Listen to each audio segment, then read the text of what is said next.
ఈరోజు work board సైట్లో ఏదైతే స్కూల్ నిర్మించాలని నిర్ణయించామో దానికి సంబంధించి కాలం స్ట్రక్చర్ మొదలుపెట్టారు.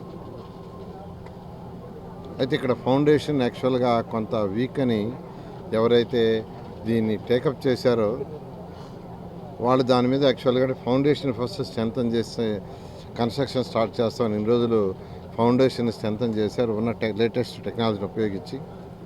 దాని మీద ఈరోజు యాక్చువల్గా కన్స్ట్రక్షన్ మొదలు పెడితే దానికి యాక్చువల్గా ఈరోజు నేను కావచ్చు, వర్క్ బోర్డ్ చైర్మన్ కావచ్చు, మేయర్ కావచ్చు, డిప్యూటీ మేయర్, లోకల్ నాయకులు అందరితో ఇక్కడికి రావటం, ఈ కార్యక్రమంలో పాల్గొనడం జరిగింది. ఎందుకంటే ఈ 42, 43, 48, 40 ఈ ప్రాంతాల్లో పేదలు నిరుపేదలు ఎక్కువ ఉన్నారు. ఎక్కువగా ముస్లిం సోదరులు ఉన్నారు.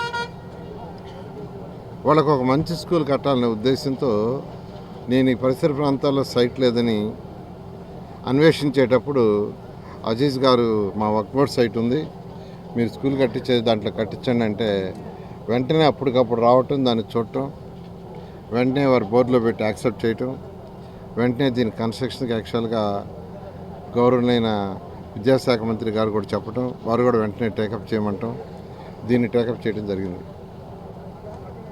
ఇక్కడ దాదాపు 20 కోట్లతో ఈ కన్స్ట్రక్షన్ జరుగుతుంది. 20 కోట్ల రూపాయలతో ఒక మంచి కన్స్ట్రక్షన్. దీని ఒక మంచి ఇంటర్నేషనల్ చేయాలా, ఒక స్విమ్మింగ్ పూల్ కూడా పెడితే బాగుంటుందంటే వెంటనే వర్క్ బోర్డ్ చైర్మన్ కూడా దానికి కూడా సైట్ మేమే ఇస్తాం చేయమన్నారు. ఇక్కడ కట్టే స్కూల్లో ఇంక్లూడింగ్ స్విమ్మింగ్ పూల్ పేదలు నిరుపేదల కోసం అలాంటి స్కూల్ వస్తుంది. నెల్లూరులో 15 స్కూల్స్ తయారవుతున్నాయి. విఆర్ఐ స్కూల్ కంటే బెటర్గా కావాలని నేను యాక్చువల్గా ఒక సంకల్పంతో అనేక మంది దాతలను అప్రోచ్ అయ్యాను. వాళ్ళందరూ కూడా ఎవరు కాదనలా. వేమిరెడ్డి ప్రభాకర్ రెడ్డి గారు ఒక ఆర్ఎస్ఆర్ స్కూల్ బ్రహ్మాండంగా తీర్చిదిద్దుతున్నారు. అట్నే బేదా మస్తాన్ రావు గారు ఒక స్కూల్ తీర్చిదిద్దుతున్నారు. అదేవిధంగా జిగ్మా కంపెనీ వాళ్ళు ఒకటి తయారు చేస్తున్నారు. రుత్విక్ కంపెనీ వాళ్ళు యాక్చువల్గా ఈ వర్క్ బోర్డ్ చేస్తున్నారు. అదేవిధంగా రెడ్డి ల్యాబ్స్ వాళ్ళు ఒక ప్రసాద్ రెడ్డి వాళ్ళు ఒకటి తీసుకున్నారు. డిఎస్ఆర్ కన్స్ట్రక్షన్ సుధాకర్ రెడ్డి వాళ్ళు మూలపేటలో బ్రహ్మాండంగా తయారవుతున్నారు. స్కూల్ ఎవరు చూసినా బ్రహ్మాండంగా ఉంది అంటున్నారు.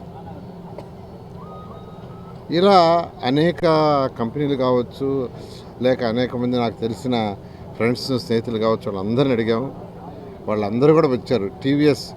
టీవీఎస్ స్కూటీ వాళ్ళు యాక్చువల్గా ఒకటి టేకప్ చేశారు.